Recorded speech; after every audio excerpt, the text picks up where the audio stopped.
ನಮಸ್ಕಾರ. ಕರ್ನಾಟಕ ಚಾಲಕರ ಯೂನಿಯನ್ನಿಂದ ಆಟೋ ಸತೀಶ್ ಅಂತೇಳಿ ಮಾತಾಡ್ತಾ ಇರೋದು.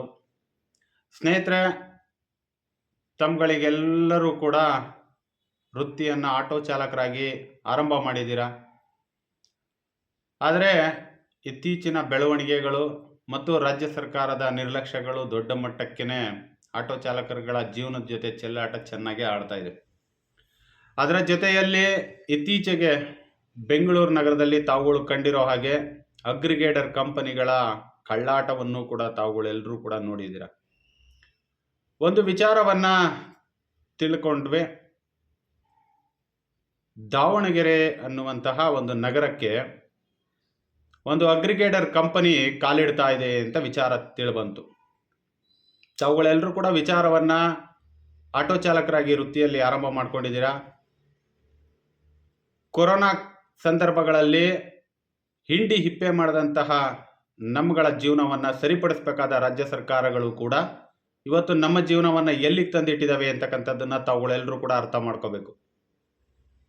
ಯಾಕೆ ಈ ವಿಚಾರಗಳನ್ನ ಹೇಳ್ತಾ ಇದ್ದೀವಿ ಅಂದರೆ, ಕೊರೋನಾ ಸಂಕಷ್ಟನೇ ಮುಗಿದು ಮೇಲೇಳ್ತಾ ಇದ್ದೀವಿ ಅನ್ನುವಂತಹ ಸಂದರ್ಭದಲ್ಲೇ ಈ ರಾಜ್ಯ ಸರ್ಕಾರ ಶಕ್ತಿ ಯೋಜನೆ ಅಂತಕ್ಕಂತಹ ಒಂದು ಯೋಜನೆಯನ್ನು ತೆಗೆದುಕೊಂಡು ಬಂದು ಆಟೋ ಚಾಲಕರುಗಳ ಜೀವನ ಇವತ್ತು ಮೂರಾ ಬಟ್ಟೆ ಆಗಿದೆ. ಯಾರಾದರೂ ಕೇಳೋರಿದಾರ ನಿಮ್ಮ ಕಷ್ಟನ? ಯಾರೂ ಕೇಳ್ತಾ ಇಲ್ಲ.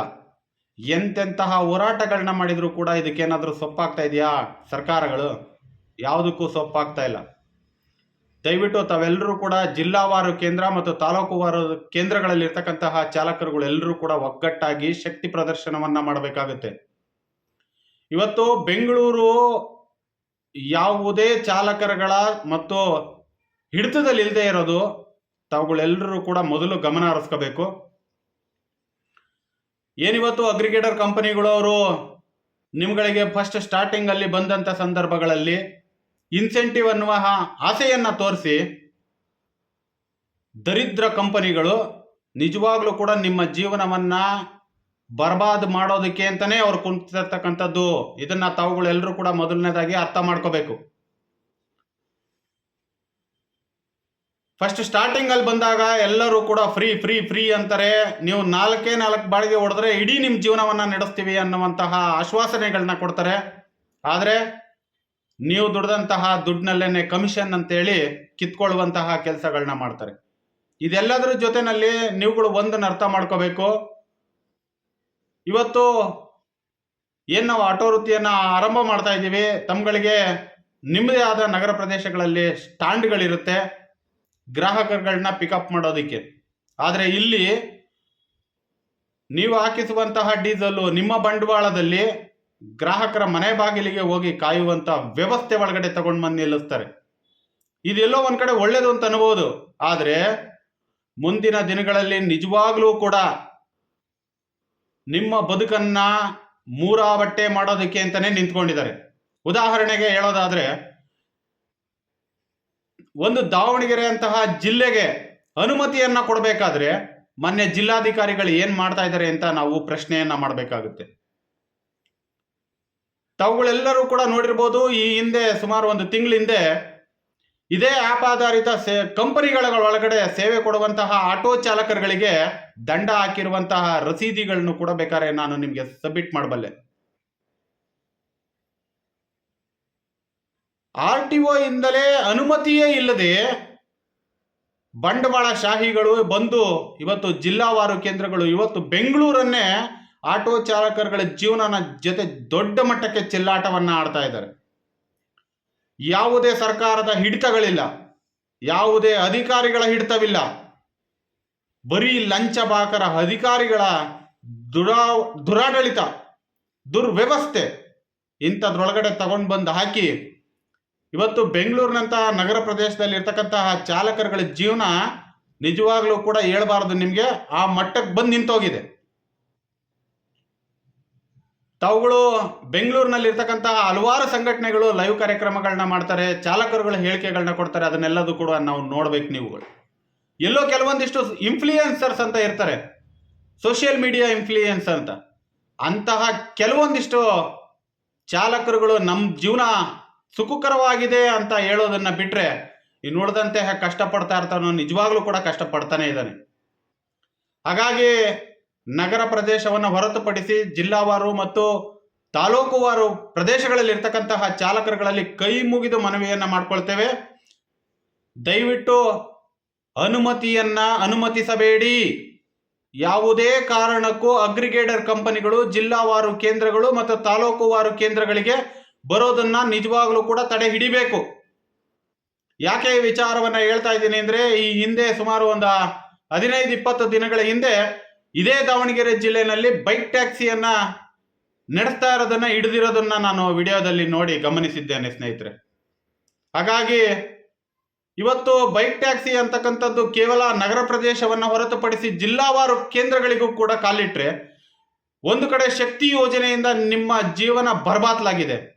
ಅದರ ಜೊತೆಯಲ್ಲಿ ಇಂಥ ದರಿದ್ರ ಅಗ್ರಿಗೇಟರ್ ಕಂಪನಿಗಳು ಕೂಡ ಜಿಲ್ಲಾವಾರು ಕೇಂದ್ರಗಳಿಗೆ ಕಾಲಿಟ್ರೆ ನಿಮ್ಮ ಜೀವನ ಏನಾಗಬಹುದು ಅದನ್ನು ಕೂಡ ತಾವುಗಳು ಊಹೆ ಮಾಡಬೇಕು. ಇವತ್ತು ಕೇವಲ ಬಣ್ಣ ಬಣ್ಣದ ಕಾಗೆಗಳನ್ನ ಹಾರಿಸಿ ನಿಮ್ಮೊಂದಿಗೆ ನಾವಿದ್ದೀವಿ ಅನ್ನುವಂತಹ ಮಾತುಗಳನ್ನಾಡುವಂತಹ ಯಾವುದೇ ಸಂಸ್ಥೆಯ ನಾಯಕರುಗಳನ್ನ ಮಾತುಗಳನ್ನ ದಯವಿಟ್ಟು ಕೇಳಬೇಡಿ. ಸೋಷಿಯಲ್ ಮೀಡಿಯಾದಲ್ಲಿ ಬರೋದೆಲ್ಲವೂ ಕೂಡ ಸತ್ಯ ಅನ್ನೋದನ್ನು ಕೂಡ ನಂಬಬೇಡಿ. ವಾಸ್ತವತೆಯನ್ನ ಅರಿತು ಮಾತನಾಡಿ.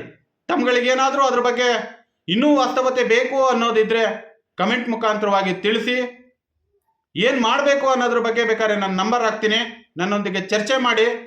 ವಾಸ್ತವತೆಯನ್ನ ಬೆಂಗಳೂರು ನಗರದಲ್ಲಿ ಚಾಲಕರುಗಳು ಎಷ್ಟೆಲ್ಲ ಕಷ್ಟವನ್ನು ಅನುಭವಿಸ್ತಾ ಇದ್ದಾರೆ ಅಂತಕ್ಕಂತಹ ಸತ್ಯವನ್ನ ಬಿಚ್ಚಿಡೋದಕ್ಕೆ ನಾವು ಸದಾ ಸಿದ್ಧ.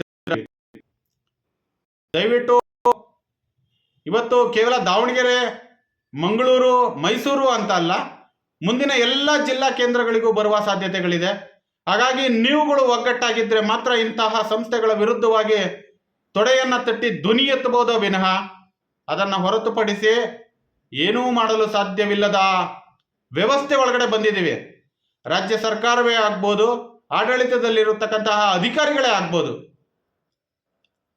ಒಂದು ರಾಜ್ಯ ಸರ್ಕಾರದಲ್ಲಿ ಭ್ರಷ್ಟ ವ್ಯವಸ್ಥೆಯ ಇಲಾಖೆ ಏನಾದರೂ ಇದೆ ಅಂತಂದ್ರೆ ಅದು ಸಾರಿಗೆ ಇಲಾಖೆ. ಇವತ್ತು ಬೆಂಗಳೂರಿನಂತಹ ನಗರ ಪ್ರದೇಶದಲ್ಲೇ ಸಾರಿಗೆ ಇಲಾಖೆಗೆ ಏನ್ ನಡೀತಾ ಇದೆ ಬೆಂಗಳೂರು ನಗರದಲ್ಲಿ ಅಂತ ತಿಳ್ಕೊಳಕ್ಕಾಗದೇ ಇರೋಷ್ಟು ಮಟ್ಟಕ್ಕೆ ಕೈಯನ್ನ ತೊಳ್ಕೊಂಡು ಕೇವಲ ಅವರ ಸಂಬಳ ಬರುವಂತಹ ಗಿಂಬಳಕ್ಕೆ ಅಡಿಕ್ಟ್ ಆಗಿ ಕುಳಿತಿರ್ತಕ್ಕಂತಹ ಹಲವಾರು ಅಧಿಕಾರಿಗಳು ಬೆಂಗಳೂರು ನಗರದಲ್ಲಿ ಕೆಲಸ ಮಾಡ್ತಾ ಇದ್ದಾರೆ. ಯಾಕೆ ಇಲ್ಲೇ ಕೂತಿರ್ತಕ್ಕಂಥ ಅಧಿಕಾರಿಗಳು ಯಾಕೆ ಹೋಗಿ ಬಳ್ಳಾರಿಯಲ್ಲಿ ಕೆಲಸ ಮಾಡಲ್ಲ? ಅವ್ರಿಗೆ ಬೆಂಗಳೂರಿನ ಆಯ್ದ ಪ್ರದೇಶಗಳೇ ಬೇಕು ಅಂತ ಯಾಕೆ ಕೂತ್ಕೊಳ್ತಾರೆ ಅಂತ ತಾವುಗಳೆಲ್ಲರೂ ಕೂಡ ಅರ್ಥ ಮಾಡ್ಕೋಬೇಕು.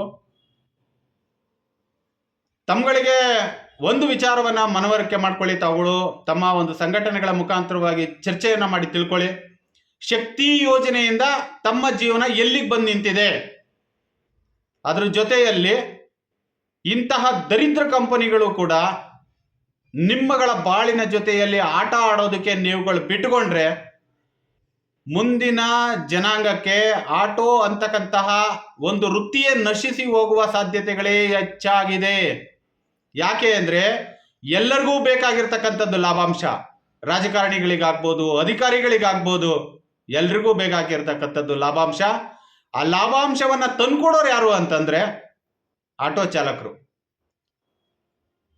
ಆಟೋ ಚಾಲಕರುಗಳನ್ನ ಒಂದು ರೀತಿ ಗಾಣದ ರೀತಿ ಕಂಬ ಮಾಡ್ಕೊಂಡಿದ್ದಾರೆ. ಅವರಿಗೆ ಲಾಭಾಂಶ ಬೇಕು ಅಂದಾಗ ಅದ್ರೊಳಕ್ಕೆ ಹಾಕಿ ಬೀಜವನ್ನ ಹಿಂಡಿ ಹಿಪ್ಪೆ ಮಾಡ್ತಕ್ಕಂಥದ್ದು ರಸವನ್ನ ತೆಗಿತಾರೋ ವಿನಃ ನಮ್ಗಳಿಗೆ ಏನು ಲಾಭ ಸಿಕ್ಕೋದಿಲ್ಲ.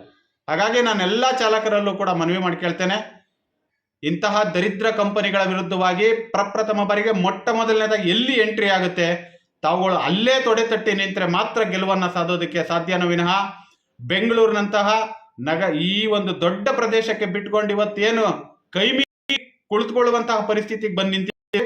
ಇಂತಹ ಸಂದರ್ಭಗಳನ್ನ ನಾವು ಮುಂದಿನ ದಿನಗಳಲ್ಲಿ ಜಿಲ್ಲೆಗಳಲ್ಲಿ ಕಾಣಬಾರದು ಅನ್ನೋ ಒಂದು ಉದ್ದೇಶದಿಂದ ನಾನು ಎಲ್ಲ ಚಾಲಕರಲ್ಲೂ ಕೂಡ ಮನವಿ ಮಾಡ್ಕೊಳ್ತಾ ಇದ್ದೇನೆ. ಏನೇ ವಿಚಾರಗಳಿದ್ರು ಕೂಡ ದಯವಿಟ್ಟು ಕಮೆಂಟ್ ಮಾಡಿ ವಿಚಾರಗಳನ್ನ ಚರ್ಚೆ ಮಾಡೋಣ. ಧನ್ಯವಾದ.